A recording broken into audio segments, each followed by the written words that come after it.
This is a Ben Frank Connection presentation.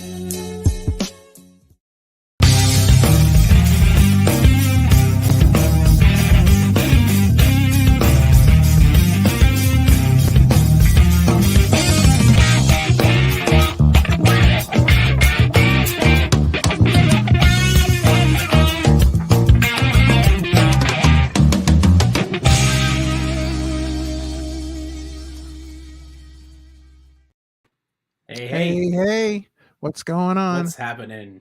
Welcome back to another brand new episode of Opinion City. I'm your host, Ralph, alongside my co-host and tag team partner, Parma Cheezel. What's going on, buddy? What's happening? What's another episode? Episode 43. Episode 43. Man, getting one step closer to that big episode 50. We are. And of course, if you've been seeing the teasers online, you'll know that during next week's episode 44, we're going to announce our special guest for episode 50. It's a big one, so huge. Don't miss out on that. We got a great episode today. We got a great top 5. For those of you who may be noticing that it is not Chaz McKenzie who's our guest this week due to some unforeseen circumstances. We've had to move things around a little bit. Do not worry. We have been in contact with Chaz, and she will be on. We will still have her on the show. Yes, but because of that, we get to move one of our guests up a little bit. And bring him in today. So before we do that, though, if you like the show, if you like what we're doing, there are three and easy ways for you to support us. Number 1, hit that thumbs up button to let us know that you like what we're doing. Number 2, smash that subscribe button. Absolutely, just destroy it. Give it a pile driver. Give it an elbow drop, so that you don't miss anything that we're doing off the top rope. Yes. And number 3, hit that share button so that you can tell all your friends how much you love the Opinion City podcast and everything we're doing here. Yes. And if you really want to help us out, buy some merch. Buy the merch. Lots of merch out there.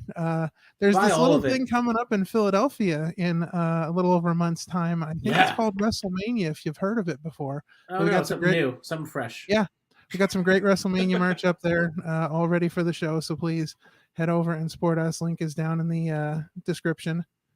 Follow us on socials at Opinion City Pod to see everything that we're doing, and follow us at Ben Frank Connect to see everything not only we're doing, but the ABJ podcast is doing. Get Wrestling with Life updates, find out about the Tornado Tag podcast. So follow us on socials, and then finally, please follow and support our guests. You'll see links down at the bottom of the screen during the episode, and just follow and support them. We need your love, but they need your love too. So please do what you can to follow and support them. All right, Sean, let's introduce our special guest for today. We're real excited about this one. I mean, there's just no comparison. It's Joe Harrison. How's it going, guys? What's happening? What's going on, buddy? Not too much. How about yourselves? Super excited to have you. Thank you for absolutely being able to do it a little bit sooner than your original date. Appreciate you. Absolutely. I appreciate being here. Super awesome. Now, No Comparison. Where did that moniker come from, and what does that sort of mean, I guess, not only to your wrestling career, but to you as well? Yeah, so I would say like my character is like a Mr. Perfect, but the name actually comes from Scott Steiner. Oh, wow, okay. So Scott Steiner used to say there's no one finer than Scott Steiner. Nice, In my head, I went, and there's no comparison to Joe Harrison, and it just perfect in my head. Pretty cool. And one day during training, we had like a promo day, and I just ended my promo with, and you'll know that there is no comparison to Joe Harrison. Love and it. They were like, that's gonna be your name. And I said, what? And that was it. What? Wait, what? That's pretty cool. That's cool. All right. I've always wanted to meet Scott Steiner to let him know he inspired my name. That has to be the thing now. You meet Scott Steiner, you tell him that. Hopefully he's like best friends for right, exactly. Yeah, that's got to be on the bucket list of things to do now, is to for sure get to Scott Steiner and let him know. Yeah, that's awesome. So when did you discover the pro wrestling world, and what about it, kind of hooked you and drew you into wrestling? So my older cousin Tommy loved wrestling. He's a few years older than me, so he was more into watching the pay-per-views and renting tapes and stuff like that. So I would watch it when I would see him on the weekends. We would visit my cousin and my aunt and uncle and stuff like that every weekend. And I remember just seeing Hogan, Warrior, Andre, Macho, you know, the icons of the WWF at the time. Right. And then, you know, I saw Sting and Flair and stuff like that, but WWF was more so my jam. I grew up in New York, so that's the hotbed for WWF at the time. Yeah. I remember like being in awe of the Warrior and Hogan WrestleMania match. And it's funny, like since he was older, he was more like, oh, Hogan should have turned on Warrior. And then in my head, I was like, Hogan will never be a bad guy, you know. Little did I know, years later, you know. Spoke too soon. You're right. It's amazing you tell that story about Hogan, because Hogan tells the story about he wanted to turn back then. And they wouldn't let him. And I wonder how true that is, because we all know. Right. Well, sure. It makes for a really good story, though. I'll tell you that. Right. I mean, it's there. I mean, it's not. It is there. Impossible to think about. Yeah. So, where did you learn and train to become a pro wrestler? So, I learned in Myrtle Beach, which is where I live now, South Carolina. Wow. Nice.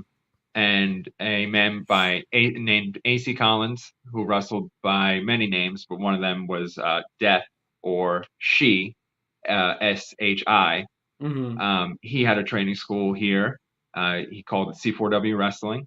Okay. And they had bi-weekly shows. And I wanted to train sooner, but I was very hesitant. I wasn't confident in myself, because I just kept worrying, like, the what if I fail kind of thing. Right. And then I was like, listen, at the time I was approaching 30. I said, I need to try before I hit 30. I need to see this. Right. And my coworker, John, at the time we worked at Toys R Us together, he started training. And I kind of was like, let me see how John does, make sure this is legit, he doesn't get hurt and all that kind of stuff. Yeah. And I saw that he was loving it, and I was like, okay, like I need to do it. This is my sign. This is what I need to do. This is what I need to try. And it was I was 28 years old, because this year will be my 12-year wrestle anniversary. Wow. Yeah. Very cool. That's impressive. That's awesome. Yeah. You know, I don't do it as much as I would like to, or some guys do. But I'm very proud of my career and the fact that I've lasted for 12 years. Yeah, I mean, wrestling, I don't think people understand how taxing wrestling is on a person, mentally, physically, like, so for people to go 10, 15, 20 years is a pretty impressive feat. Absolutely.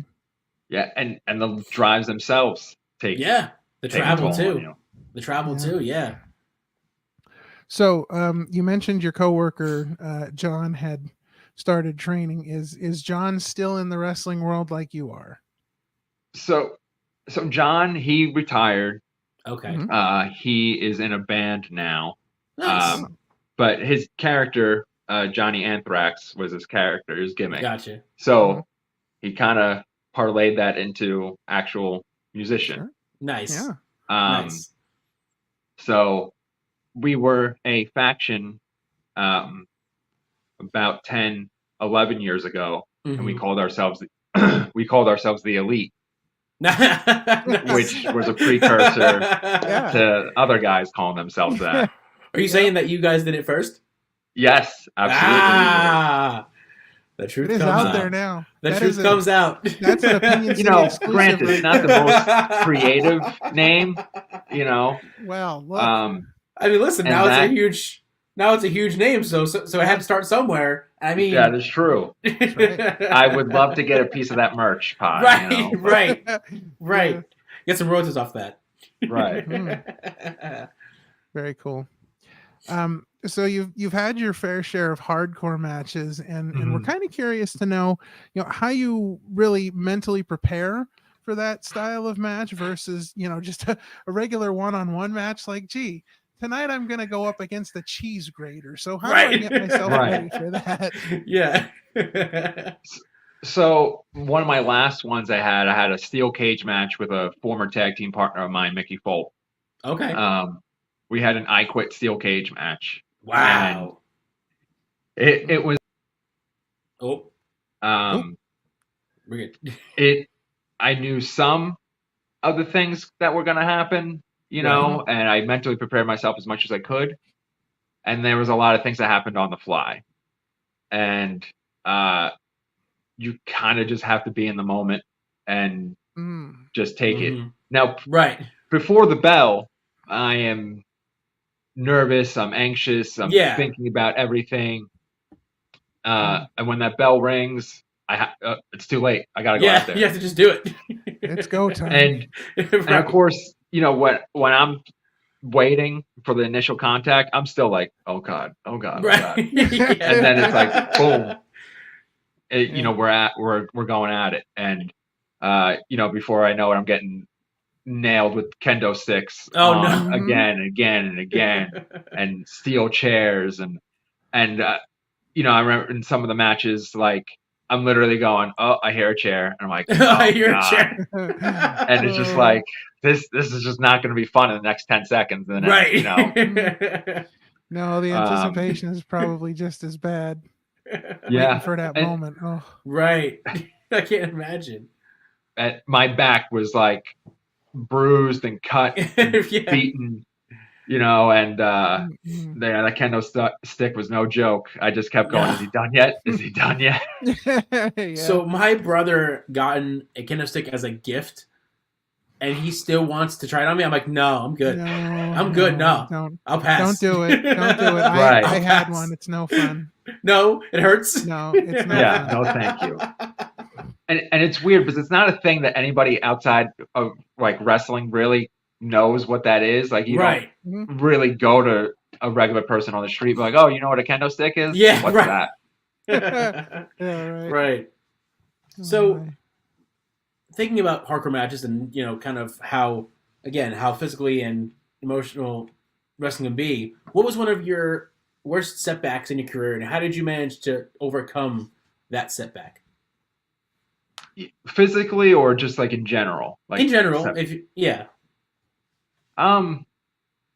been a couple times where like I felt like I wasn't, for lack of a better term, utilized, and I know that's like such a cliche in wrestling. I deserve better, or something like that. In C4W.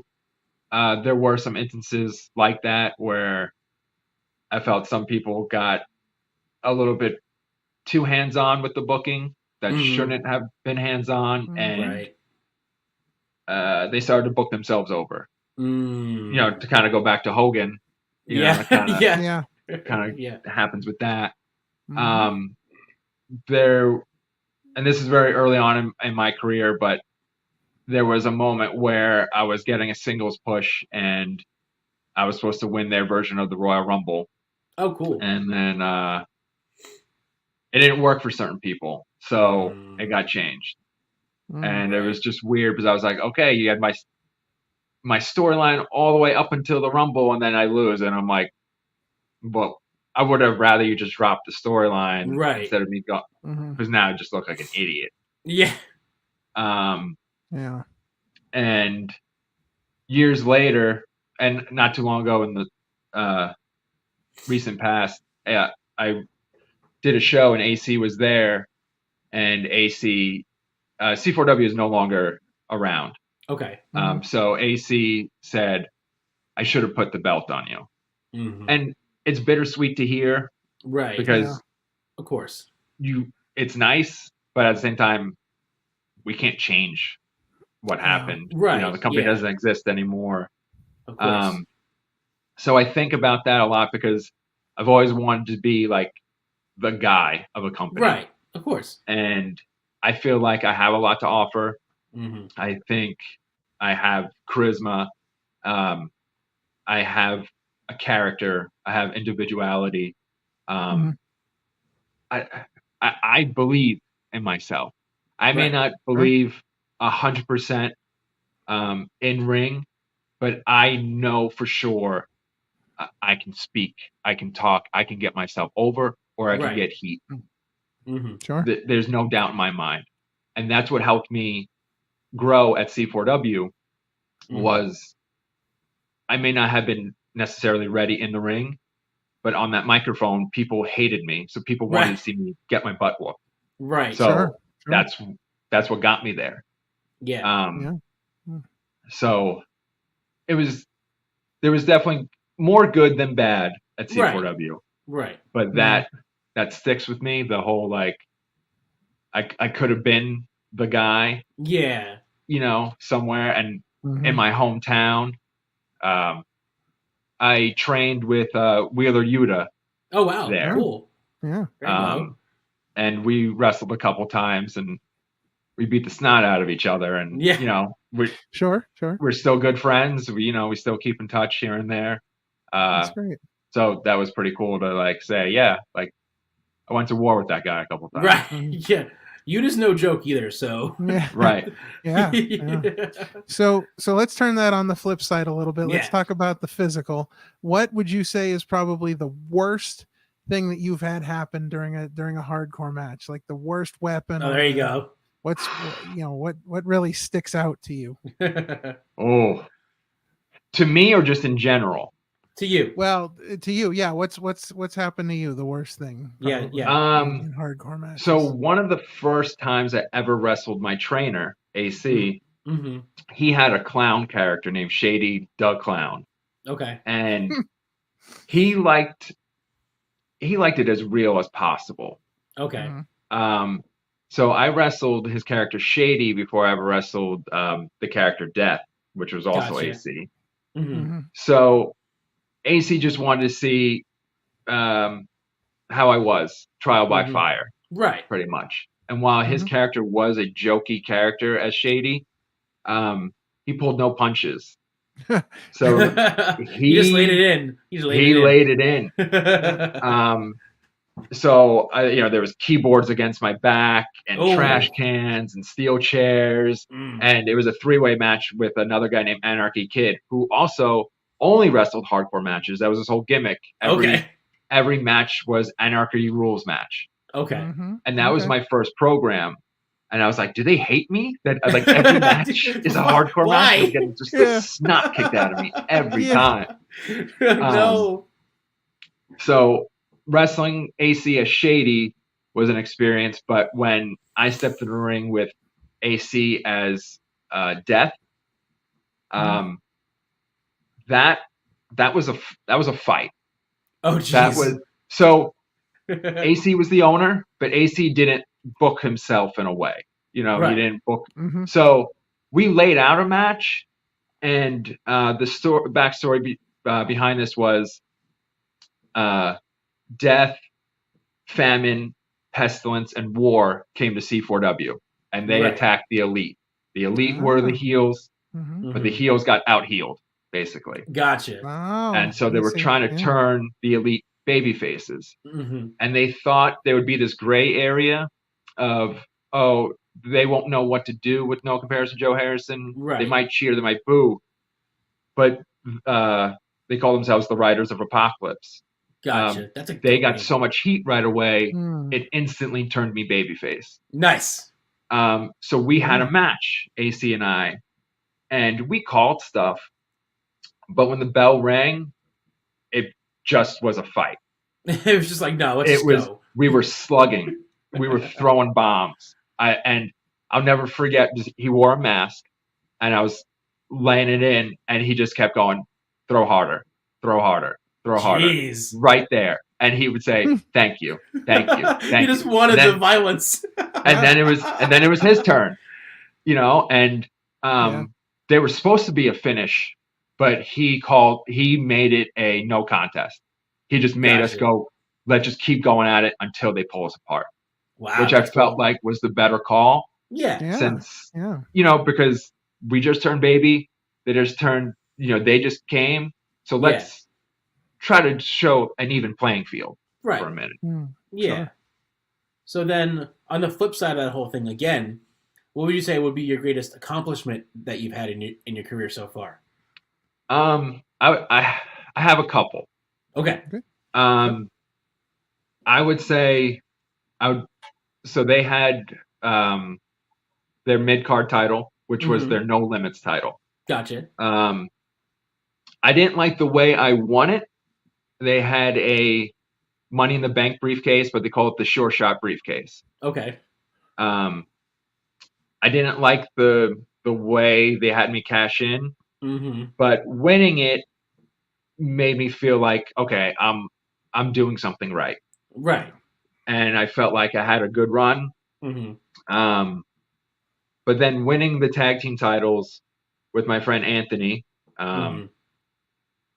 we called ourselves the Hunk and Chunk Connection. I love that. I absolutely love that. and it took some convincing for Anthony to do that, because I was like, Anthony, the joke's going to be, Anthony is going to be like, Joe, I don't think you're fat.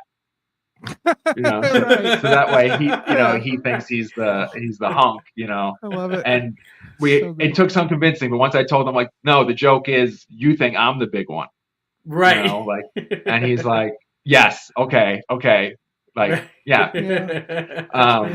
That's great. So people liked it because it was stupid, right, dude. But sure. Sometimes stupid wrestling is the best wrestling. It's just fun, especially when you play it straight. Exactly. You're not going, look at me, I'm funny. And they kind of, sometimes it ruins the joke. Yeah. It's funny. It's a joke. You're supposed to laugh. Yeah. When we won the tag titles, that was pretty cool. We won a tournament, and it was, I think we wrestled 3 matches in one night. Oh, wow. And I took the heat because I was a smaller guy every match. So I got the snot kicked out of me for 3 matches in one night. Oh, no. I couldn't wait to make the hot tag every single time. I'm sure you're like, just please. Yeah. And I remember the final match of that night. It was literally hot tag, and Anthony came in with the clothesline from hell. 1, 2, 3. It was nice. There was no boom, boom, boom. And I remember going, don't cry. And I saw like Anthony start to cry. I was like, oh, damn it. There it goes. Listen, it's an emotional thing. You guys work adults together. That's a big thing. Yeah. Right. Sure. And him and I are still friends, after all these years. We met through wrestling. Right. Also, winning the tag team titles with Mickey Folk, we were a very makeshift team. If you look at us, you do not think tag team at all. But they put us together at a company called PWF.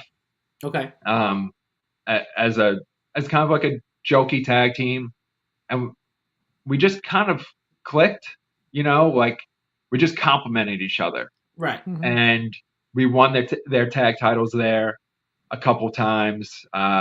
We got to share the ring with some incredible talents, including Colby Carino. Nice. Very cool. Who is incredible and setting the world on fire and deserves all the flowers in the world. And then Mickey works at a place called AIWF Mid-Atlantic. Okay. And I finally took him up on the offer to go there. And we won their tag team titles. But then we won the world tag team titles for AIWF as a whole. Nice. And AIWF is similar to NWA, where they have territories everywhere. Gotcha. So that was pretty awesome to be recognized as a world tag team champion. Yeah, that's really cool. So I wanted to go back to something you were talking about when you were talking about like going from a heel to a baby face. We talk to a lot of people, and everybody kind of says the same thing, like playing the heel is always much more fun. But as your character, No Comparison, Joe Harrison, what do you think is better for your character, being a heel or being a baby face? See, it's tough. I think heel is easier to show that character off. Right. Because already you're no comparison to Joe Harrison. You're a heel. You sound you sound like a D-bag. Yeah. A couple years ago, I wrestled in the Myrtle Beach area, and it was weird because despite them knowing me, they wanted me to be the heel because they're like, well, you have black gear. You say there's no comparison to Joe Harrison. We have you with 2 valets. Like you're going to be a bad guy, and the company is the show, the Southern House of Wrestling, and I called it the Joe Show. Nice. And they That's awesome. Like, you're probably going to get booed. You're probably going to be a bad guy. I said, I don't think so. You know, I'm wrestling in my hometown. Right. I could bite the guy's nose off and they're going to cheer me. Right. And they did. You know, they cheered me. It didn't matter. Like, it was supposed to be, the other guy was supposed to be the baby, and I was supposed to be the heel, maybe the tweener. And that guy got booed out of the building. You know, he came out. He had a cosplay gimmick, and you know that should appeal to the demographic that wrestling shows have. They didn't care. They're like, listen, no comparison, Joe Harrison here, and there is no comparison. It was the Joe I show. think what happens with most places, if I play the heel part well, people start to like it. Right. And that happens with mainstream wrestling all the time. You love to hate the guy, but then you start to love the guy because you start, I love his one-liner or you know, whatever. I do like working heel, at least initially, and then I like to toy around with babyface. For the most part, for the past couple years, I've been mainly baby. Okay. But I'm interested to see heel Joe Harrison and see where that goes, possibly in the near future. Nice. Very cool. I mean, again, there is no comparison to Joe Harrison. That's right. So, who are some of your favorite wrestlers that you've had the pleasure of sharing the ring with in your 12-year history? Well, like I said, Wheeler Yuta. I would love to tear him up again as we're older and more experienced, because we only had a couple years under our belt, and we had tag matches and single matches, and I would like to see what we can do. I don't know, man. BCC Wheeler Yuta is a whole different animal. I don't know if you want to be in the ring with that version of Yuta. It's pretty brutal. Yeah. But I want it. I don't know if I'm a sadomasochist or not, but I want it. I want to know. Yep. Right. I get it. AC Collins as Death. He's, you know, he brought a beast in me. You know, he used to tell people, hit Joe as hard as you can one time, and then he'll put on a good match. I didn't like that because then I got slapped in the face as hard as possible. It wasn't really good for you. Right. And sometimes it wasn't good for them either, because then I just saw red and I went on attack mode. Mason Miles, who is a fantastic talent. I've known him for my entire career. Him and I are like brothers outside the ring, and in the ring, we just have chemistry. I'm very close with him and his family, and my former tag team partner Anthony and him are brother-in-laws now. Okay. Mason and I just always have had this odd trust with each other. Hey, I've never tried this move before. Okay, let's just do it. Yeah. He literally made my ear purple one time. Oh, jeez. Punching me. But I'll do it all over again. We had a chairs match for like $20 a piece. Oh, wow. We beat the hell out of each other. I literally threw him into the crowd. Oh, jeez. Oh, no. And we did that for $20 a piece.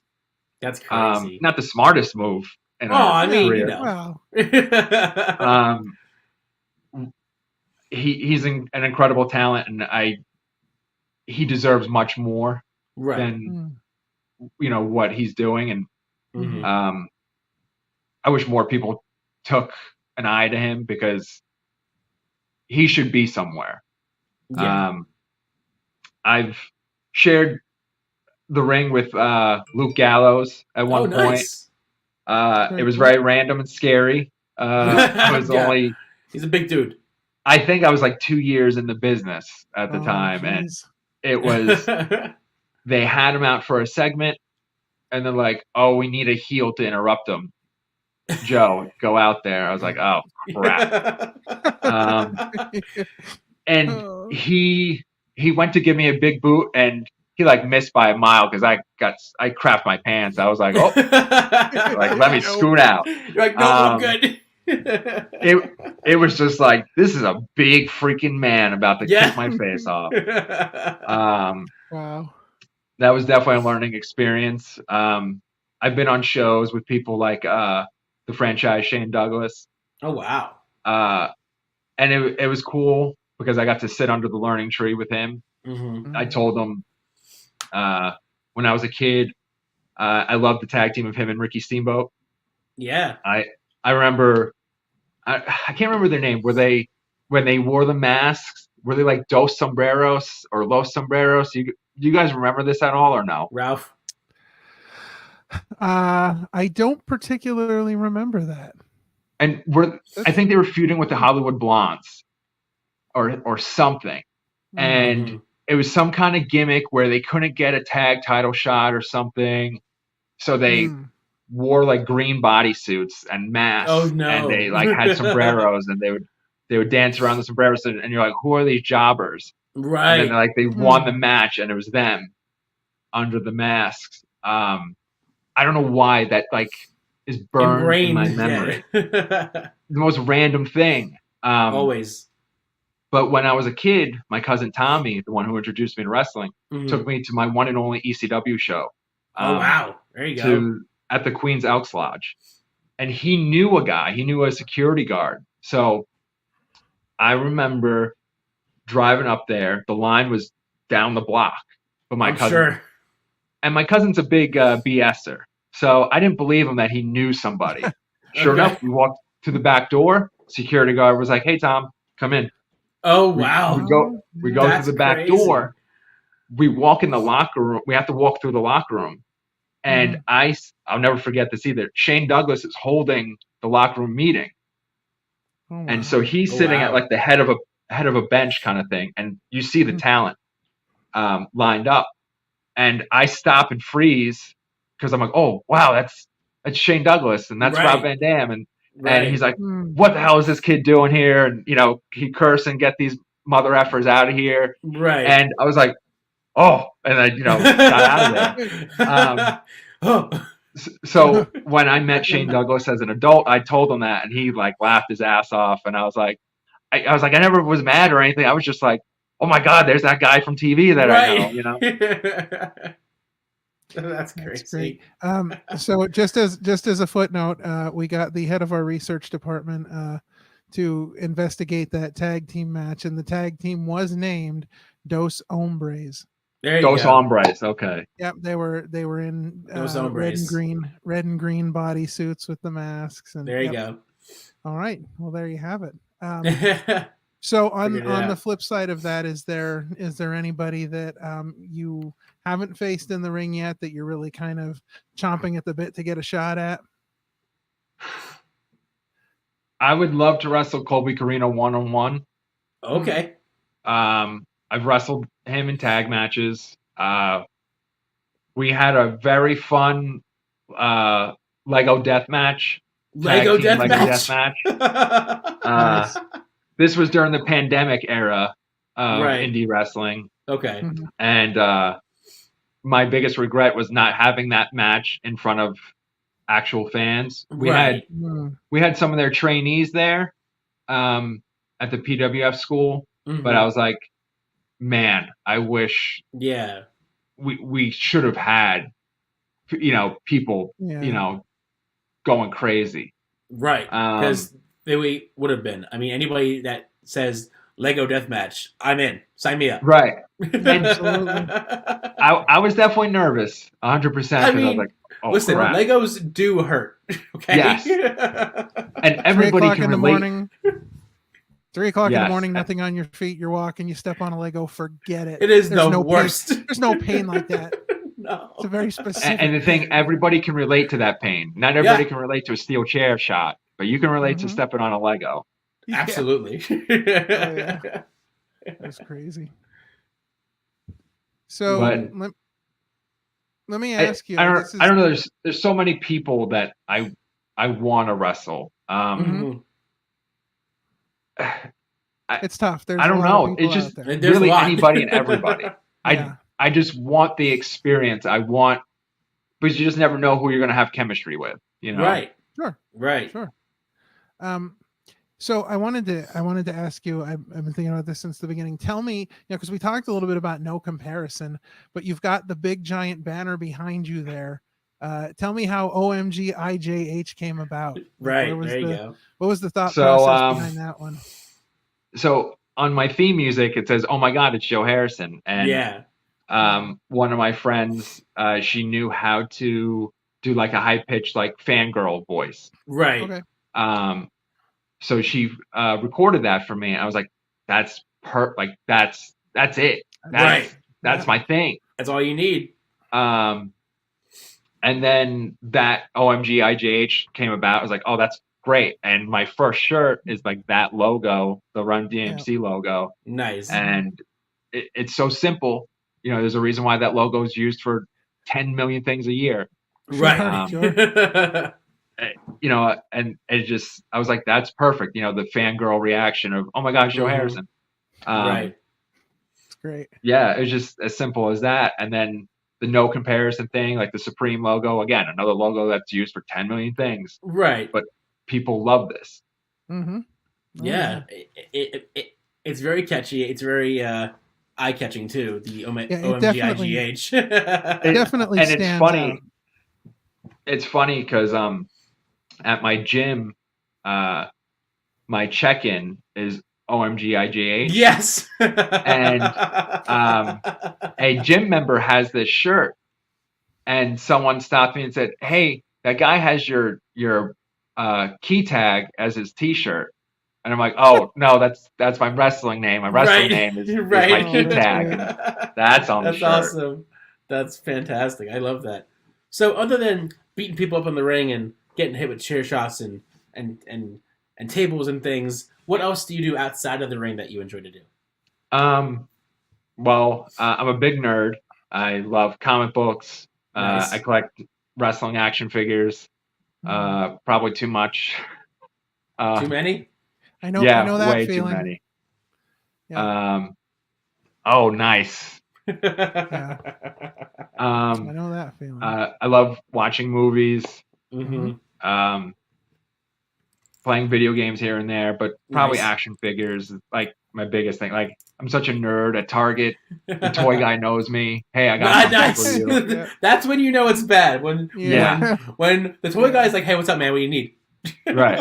like they would literally be like, "Oh, we've been waiting to put this display out until you got here." Wow. You had it in Target. You got it. Oh yeah, I'm very lucky. There's probably gonna be jealous people watching this going, "Oh, what the hell?" I get those figures. Right. So, being into comic books, I take it you're into all the comic book movies, Marvel and whatnot. Do you have a favorite Marvel movie? Ooh. I would say the first Avengers. All right. Just because my favorite team is the X-Men. My favorite character is Wolverine. Fantastic. Yep. Fantastic. But I felt like the X-Men movies, there hasn't been like, I would say X2 is the best X-Men movie. Okay. But Avengers, I don't know. It was just like the build up to all those movies was incredible. It has one of my favorite scenes in that movie because I'm a huge Hulk fan. I love the Hulk. Always have. It was so good. It was so freaking good. When he pulls up on his bike and he goes, "That's my seat, Captain. I'm always angry." And just turns. I'm like, sold. Yeah. Sold. Yeah. Love it. Yeah. Love it. It's one of the best scenes of the movie. So yeah, I would probably say Avengers or X2.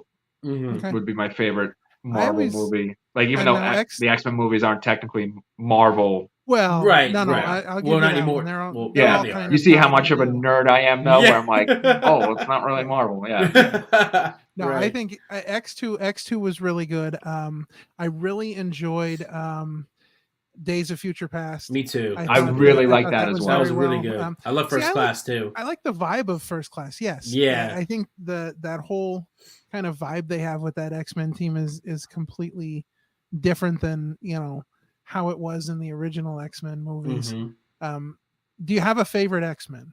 There you go. That's the question. What favorite X-Men character? Yep. Yeah. Oh, Wolverine, hands down. Okay. Oh, right. Gotcha. 100%. Gotcha. Ever since I was a kid, I remember there's a cover where he's like this, like he's like calling you over kind of thing. Yep. I remember seeing that as a kid, and I was just like, "Who is that?" Right. I don't know. It just what is that? Yeah. And I want to say in 1991, I was Wolverine for Halloween. Nice. Oh, very cool. Right. Love that. It was right before the animated series. So I had the brown costume. Right. Okay. Gotcha. So those costumes were like the plastic mask and the like trash bag bodysuit. Yeah. Sure. That you sweated 10 gallons of water out of. Yeah. I remember having that, and then that X-Men cartoon was everything for me. Yeah. I loved getting those Toy Biz figures, and even though you really only need one Wolverine figure, I had to get all of them. Right, of course. The 700. Yeah, have the whole collection of them. Right. Yeah. So you mentioned the X-Men animated series. Have you seen the new trailer? And are you excited for it? It looks so good.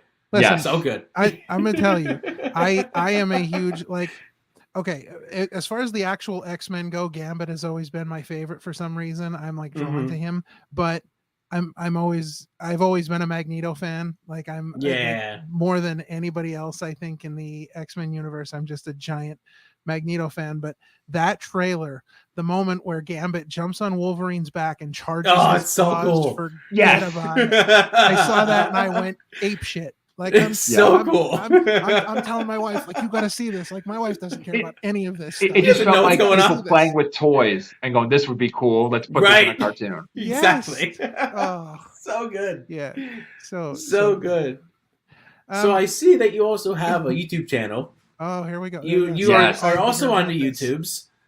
We like to do a bunch of shenanigans over here. What kind of shenanigans do you do over there? I like to do a bunch of food stuff, like whether it's me trying out like a donut or crumble cookies, or having my friends try nasty ice cream or whatever. Or Ghost. Ghost energy drink. That was the last video I watched. Yeah. Yes, thank you.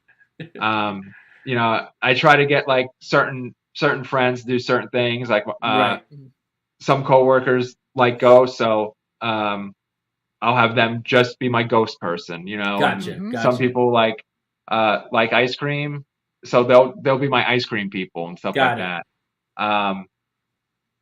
It's just really fun and silly and stupid. Like I did the one chip challenge a couple years ago. Oh, dude, that thing's brutal. No way. I can't that stuff. Brutal. I threw up doing it. It was instant. No. Oh, dude. I didn't throw up, but I was in pain for hours. And the thing is, I only did like a quarter of the chip. Oh, no, I did the full chip. Full chip. You're a psychopath. Full send. Yeah, no, I could never. I did the whole thing, and I tried to do the full hour, because if you open up the booklet, it says like what you are if you wait a certain amount of time. Yeah. I made maybe 23 minutes before having a drink. I was like, all right, I have to. Yeah. I'm dying. Yeah, that sting lasted like 20, 30 minutes. Dude, it doesn't go away. It doesn't go away. It was awful. Yeah, I can't handle anything hot like that. Not even. I hate spicy things. That's the thing. I don't know why I wanted. It makes it worse. Yeah, I'm the biggest wuss when it comes with to spicy things, but I'm like, Me I'm going to too. do the 1 chip challenge for some Right. reason. Yeah. Yeah. All right. So this has nothing to do with anything we've talked about so far, but it's just something that like I'm interested in. So you live in Myrtle Beach. What's that like? It's a tourist town. Yeah. Have you guys been there or no? I have been there twice with my I've best never college been. friend.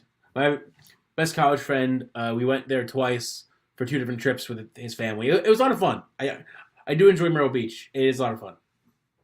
And they're changing a lot. They're building a lot. It's like nonstop building. Right. Summertime, springtime, there's a lot to do. A lot of hustle. A lot of touristy things. You know, a nice beach. Wintertime, it's very quiet. So if you like to have, you know, a quiet winter, quiet fall, it's great. You know, and then summertime, it's madness. You know, it's a very big tourist destination. Yeah. There's always something to do. Mm-hmm. They're making it more family centric now. It's nice. I really enjoy it. There's, you know, a lot of places, Broadway at the beach, Barefoot Landing. Right. You know, there's tons of things to do, whether you just want to be on the beach or you want to go ride the Ferris wheel or hit up a bunch of restaurants. I mean, they got you covered. What's your favorite thing to do in Myrtle Beach? That's tough. I don't know why. I'm like stumped. I really like just exploring outside, honestly. As like lame as that sounds, I just kind of like, you know, when I have free time, sometimes I just like to walk to the beach. Not necessarily be like walk around the beach, but I just kind of like walk there and just kind of like soak it all in kind of thing. Yeah, absolutely. My wife went to college in South Carolina, and actually we're beach people, and we've actually been talking about maybe looking towards moving down that way. So yeah, it's we're thinking about it. We're not there yet, but we'll definitely take a trip, and you know, we're gonna we're planning on heading down that way to, you know, check out the area and some things around there. So that's kind of on the books. WrestleMania this year has thrown everything into into a frenzy. I've waited 25 years for it to come back to Philly, so everything is on WrestleMania right now. So once that gets done, then maybe we'll make our way down there. And hopefully people buy some of your merch, and you know, you get some more spending money. Listen, you know? that's the goal, man. That's the goal. Yeah, that's what we're hoping for. All right, so one last question as we kind of wrap up this portion of the show. So what does pro wrestling mean to you, and what kind of significance has it had on your life? Pro wrestling to me is, I would say, my first love. Honestly, I have loved wrestling for as long as I can remember. Even just watching it, I remember, I think it was first grade, you know, when they ask you like, oh, what do you want to be when you grow up? You know, I had 2 things. I said superhero or a wrestler. Nice. Oh, cool. You know, and I had the game plan. I was like, well, if I don't get bit by a radioactive spider, it's gonna, you know, Spider-Man is another one of my favorites because I'm from Queens and so is Spidey. So there you go, that connection. Yep. So I said, if I don't get bit by a radioactive spider, I want to be a wrestler. Yeah. Very cool. So obviously I didn't get bit by a spider or anything. Yeah, well, yeah. Here I am. But I love it. It's when it's good, it's really good. You know, when it's bad, you know, it sucks like anything in life, you know. But it's my escape. It's no matter what happens in my real life world, wrestling can make me forget. Whether I'm actually wrestling, whether I'm traveling to a show, or I'm watching Monday Night Raw or SmackDown or whatever. For that moment in time, I'm only thinking about that.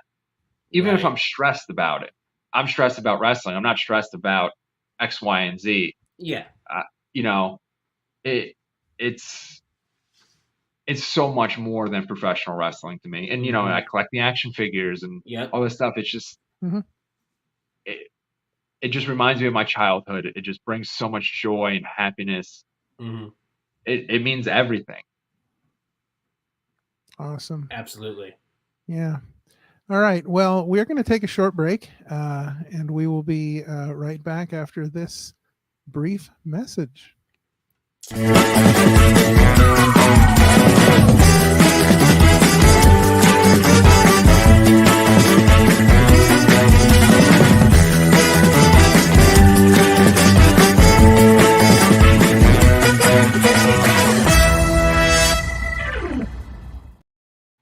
So if you like the look of our podcast, you like what we do here, and you'd like to have a podcast of your own, there's a real easy way to do it.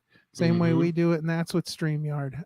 Everything you see here is all made possible because of StreamYard. So if you're interested in getting something started, you can follow the link in our description. That'll get you a 14-day free trial of StreamYard, and that will definitely help us out. So check out StreamYard.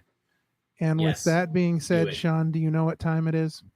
I think it's time for the main event.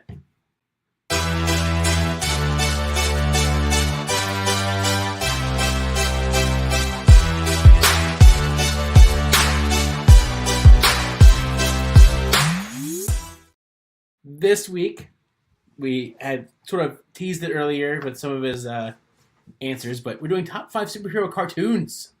This one I'm especially excited for because I was a cartoon nut when I was a kid. All I watched was cartoons. That's all I did. So I'm excited to see if we have any similarities of cartoons or not. So let's start off with your number 5. Take it away. So number 5, I would go with something, I guess, in the last like couple decades. Okay. Recent. Spectacular Spider-Man. Oh, that's an interesting choice. I did not see it until after it was off air. Right. And I heard great things, but I was just like, I don't know. And I saw it, I was like, I really like this. Like, I'm really invested. Is that the one with Drake Bell as Spider-Man? No. No, Drake. I think Drake Bell is Spider-Man he was on the Disney Channel. Yeah, because he was at one point Spider-Man. Yeah. So Spectacular Spider-Man was, I can't remember what year. But it has Gwen Stacy, Venom, gotcha, Green Goblin. I'm trying to think what year it was. Are you guys looking it up right now? The research team is on it. It came out in 2008. Okay. It was the Spider-Man. We're trying to see about the cast, just to see who actually played Peter Parker. Josh Keaton. Yes. Josh Keaton played Spider-Man in that specific series. I really liked it. I really like. Again, I didn't see it when it came out. I saw it on a DVD release, and I was like, "This is fantastic!" Like, it's a shame that it got canceled. Like, I wanted more. Yeah. All right, excellent choice for number 5. Good start. All right, all right. Let's move on to number 4. So number 4, another Spider-Man cartoon, Spider-Man the Animated Series. I mean that's the original. You got to go with the original. Yeah. That was my first exposure to Spider-Man. That's how I found out, or not the first. Like, I knew him from my action figures and stuff like that. But in my head, that's still the voice I hear. Like, when I read a Spider-Man comic, I hear that voice. Right. Whether it's Green Goblin, Hobgoblin, Mary Jane, those are the voices I hear when I read a comic. That's how I found out he was from Queens. You know, gotcha. When he referenced the Mets and the black suit Spider-Man, I thought that was like the coolest thing. Oh yeah. Another Spider-Man series that got cut before they got to finish anything. You know, like did he ever find Mary Jane? You don't know. You don't know. Absolutely. All right. Keep it moving. Number 3. So Justice League. All right. So the whole thing, Justice League, the whole thing, regular, and then JLU. I just combine them. Right. Fantastic. I'm more of a Marvel person, but Gotcha. It's undeniable, Justice League, how awesome that show was. Sure. Yeah. Whether you had the DC Trinity or like characters like Jonah Hex or whatever, like it was just cool to see those guys. I love the random team ups, the epic stories. That was another show I didn't watch until DVD release, and I was hooked.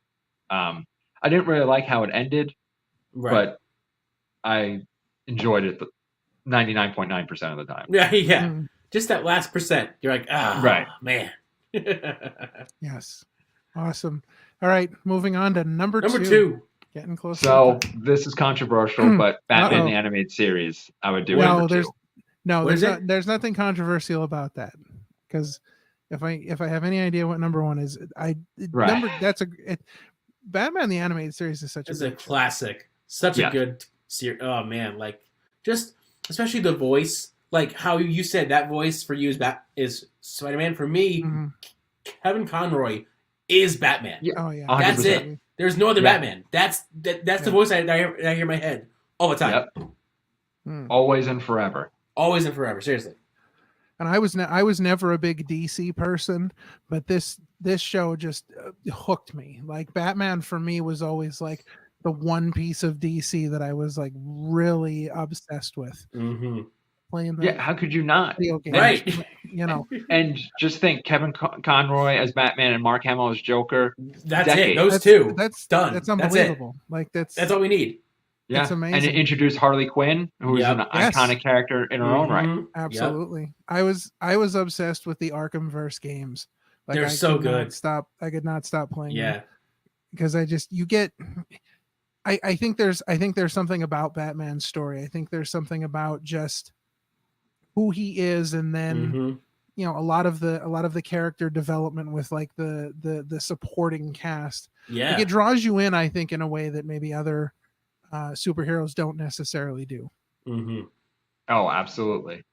But yeah, besides the 1980s movies, this is probably like Batman the Animated Series is probably the best thing they've ever done as far as Batman is concerned. All right, that takes us down to number one. I think it's no shocker. X-Men, number 1. Right. Of course. It was my favorite. It was one of the best animated series, like, of course, next to Batman, but like, I don't know, something about X-Men. The theme song had no business being that good. Right? Yeah. Had no business being the jam that it was. Yeah. It is so good, and it introduced me to characters like Gambit. I didn't know who Gambit was. I might have seen him in a comic book or a trading card. Right. But I was like, oh, Gambit's pretty cool. Yeah. But after watching that show, you can never look at Gambit again without hearing that voice.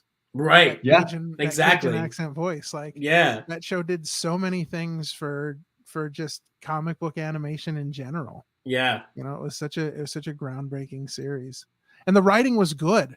Like the writing was especially good, because a lot of times you see these, cartoons that are just kind of like throwaways, or they're using them to sell action figures, or the stories are not that great. But this was really like the first time you see an animated series that you can tell they put as much time into the writing as they did everything else. Right. They took their time with it. Right off the bat, you kill off a character none of us knew, Morph. Yeah. And you made us care for him so much that they wrote him back into the show. Yeah, seriously. I was literally just watching that episode last week, because I was going through the series again before the new series starts. And I think what's crazy about the new series is that the reason why it's called 97 is because it starts exactly where the old series left off. Yeah. So even though it's been such and such years or like decades in time, for that series, it's the same thing, just back to back. Mm-hmm. Yeah, I think that's cool that they decided. Listen, we're just gonna go back to our roots and just let you know where they are now, but exactly from where they were before. Yeah. Have you ever had a chance to read X-Men Forever? So I have not. This is the X-Men series, and it kind of does the same exact thing, where Chris Claremont stopped working on the X-Men in the 90s. Mm-hmm. They started the series right from the point that he stopped working, and he was writing the stories that he would have told had he still been on the series. So it's drastically different from where the X-Men series in the 90s kind of goes, but it's the exact same premise, just kind of in comic book form. It's always been one of my favorite things because I love alternate takes on stories. I love alternate universes, and like all this multiverse stuff is just I love multiverse stuff. Love it. If I could live every day of my life doing nothing but talking about time travel and multiverse, done. It would be the greatest thing ever. Yeah. All right. Good. Well, I mean, you hit the big notes at the end. That's the important thing. Like, you know, there were some noticeable absences, but I love when we get a top 5 like that, because you know the person who's doing the top 5 is truly invested in what they're talking about. 100%. Like you have some real deep love for comic book animation, and it kind of, you know, shows through. So that's awesome. So what would you say? What would you say the noticeable absences are? So for me, I go back to some of the older cartoons, like you know, Super Friends and Super Friends. I was always a big fan of a lot of the like early kind of 80s Hanna-Barbera, you know, superhero stuff. Superman.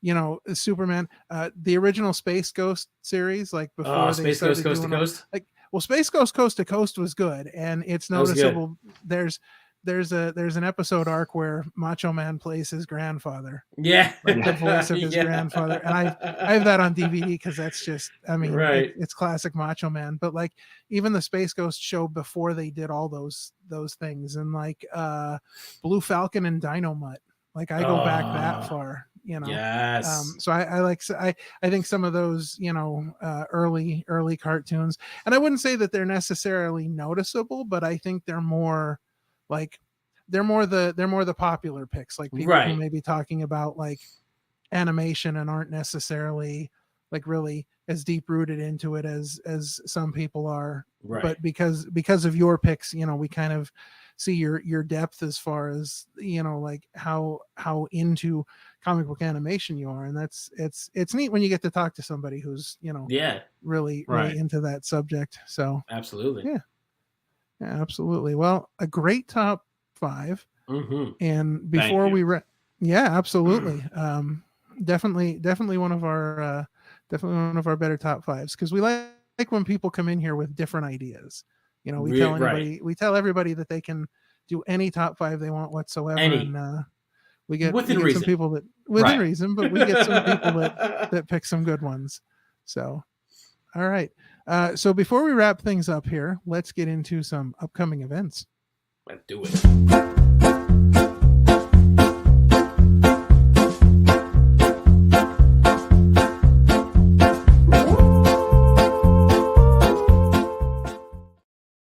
All right. Why don't you tell us what you got coming down the pipeline? So March 2nd, I am in Lumberton, North Carolina at Ring Wars Carolina. I'm in a tag match for the RWC tag team titles. Nice. Very cool. With a first-time tag team partner. We're going to be wrestling the Rustlers.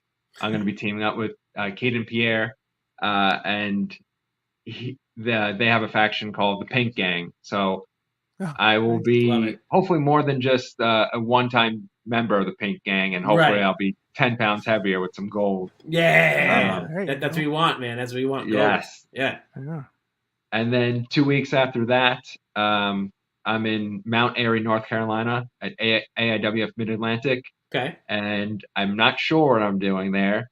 but I definitely have some unfinished business with Mickey Folk and a man named Seth Burns. Okay. Who, him and his boys threw me in a casket the last time I was there. Oh, man. Oh, no.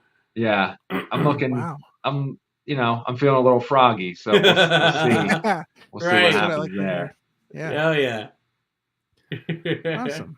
Well, we've got Ralph? We've got your information rolling down on the bottom there. So if people want to, follow you and check out everything you've got going on, they can check you out on socials. And Sean, to answer your question, sir, we have a couple things coming up, don't we?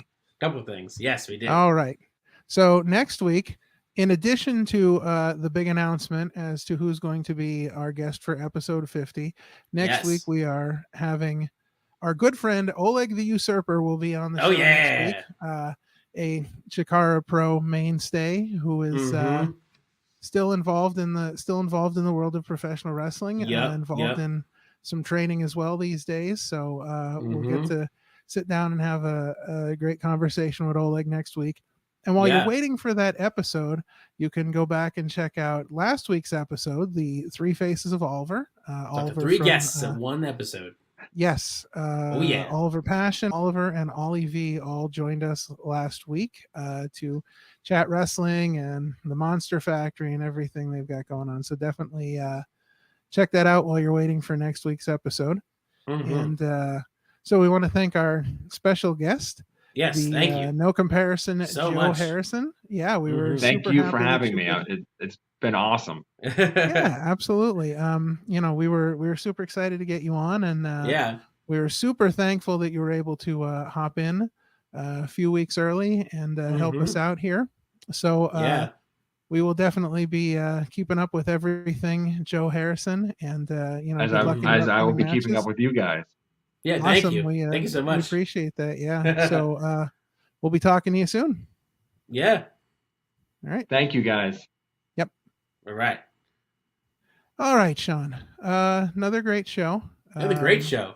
Yeah, absolutely. It was great getting to sit down and learn a little bit about Joe Harrison and get his story. There's no comparison.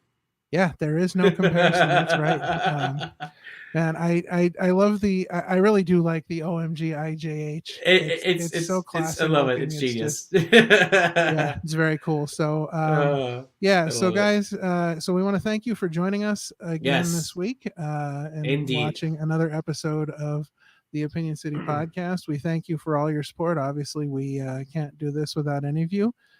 So we thank you for your support, and we'll be seeing you next week. Signing off. This is Ultimo Ann here. You're listening to Opinion City Podcast. Thanks for tuning in. Happy trails to you till we meet again.